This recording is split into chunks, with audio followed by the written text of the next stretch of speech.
thum al tuk te mi thang that na class lai tha jang la ti than ding in boy creaming kan som na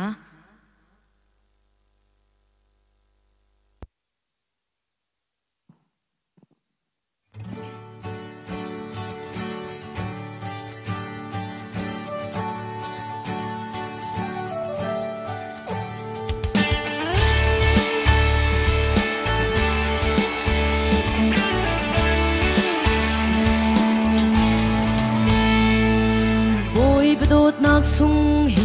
rua deu deu a chung a thum al na kharua har asi kwai ti zu na song in le tam pi in a thum a sung khun tu ka dot na ka thum al na dot na feel te lak I chung nung che Jesu Christ dot na ki cha te in ruat man kan pulau dot nak sung le dot nak khum asi a khum al khuna kan dot na boy dot nak sung hi rua deu deu a chung til long ni chal lo khro har asi kwai ti zu nak song in le tam pi in a thum asung khun tu ka dot na ka thum alna dot na feel te lak I chung nung se Jesu Christ dot na ki cha te in zot man kan pulau dot na sung le dot na khum asi chung mal kun akan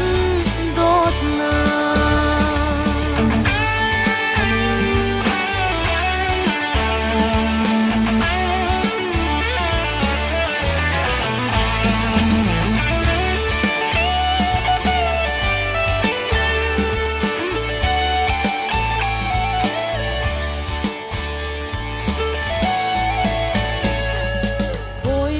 nak sung hi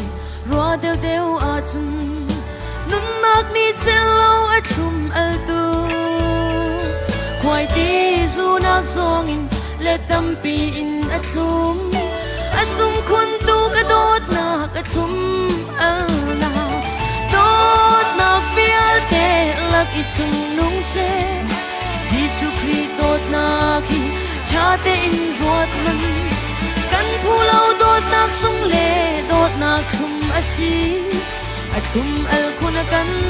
dot na boy dot nak sung hi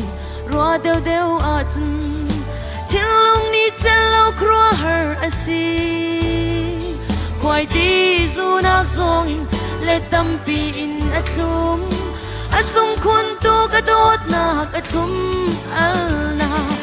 dot na feel te lak I chung nung che Jesu Christ dot na gi cha te in ruat man kan pulau dot na sung le dot na khum asi a khum al khuna kan dot na feel te lak I chung nung che Jesu Christ dot na ki cha te in ruat man kan pulau dot na sung le dot na khum asi a khum al khuna kan dot na a khum al khun akan dot na a khum al khun akan dot